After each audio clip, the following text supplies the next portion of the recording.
Hello, welcome to our 21 days of seeking His face with prayer and fasting, mini devotions. My name is Mark Rowe. I am the lead pastor of Bethel Church of Surrey. I'd like to welcome you today as we look at the book of 2 Chronicles chapter 15, which is our focus scripture for our fast. Today I'll be reading from the New Living Translation, but whatever Bible you're using, it will be perfectly fine just to follow along. Verse 1 and 2 says this: "And the Spirit of God came upon Azariah, the son of Oded. And he went out to meet King Asa as he was returning from battle. 'Listen to me, Asa,' he shouted. 'Listen, all you people of Judah and Benjamin. The Lord will stay with you as long as you stay with him. Whenever you seek him, you will find him. But if you abandon him, he will abandon you.'" I'd like to use for a topic today for this devotion, staying committed. Staying committed. In the generation that we live today, commitment is almost like a bad word. We don't like to stay committed to a lot of things, whether it's our job, whether it's a task, whether it's furthering our education, or basically a relationship. We tend to always want to back out, whether when things go wrong or when things go bad or when things doesn't happen the way we want it to happen. But when it comes to us and our commitment to God, we have to stand sure because He wants us to be there at all times. The thing about God is that He will never leave us, nor will He forsake us. That's what the scripture says. And He's looking for us to do the same thing. God is looking for a marriage relationship.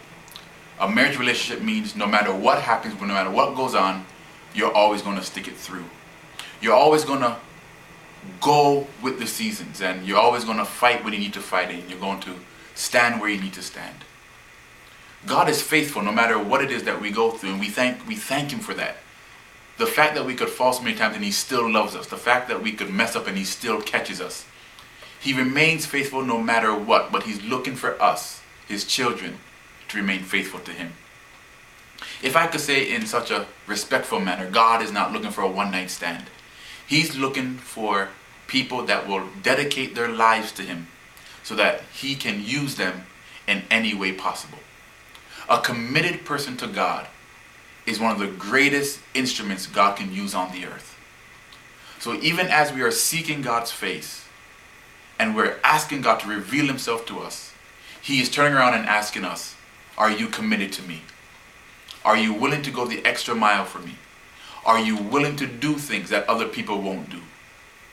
So today in our devotion, I want us to really think about, am I committed to Christ? Because commitment really is the only real basis for us to seek God. Before we even start, we have to make up our mind that we're going to do it. And we have to commit ourselves to it. If we do not commit ourselves to seeking God, we're going to fall short. And when we find Him, we got to be committed to keep Him. We got to be like the woman that was in the Songs of Solomon, that went out into the streets to find the lover of her soul. And when she found him, she held him and never let him go again. We got to have that same type of strength and mindset, that when Christ comes to us and asks us, are you committed? We are able to say, yes, I am. This is the generation of those who need to be committed. This is the generation of people who need to stand and say, I am committed to Christ because He is committed to me. May God bless you. May He shine His face upon you. And let's stay committed because He's committed to us. God bless.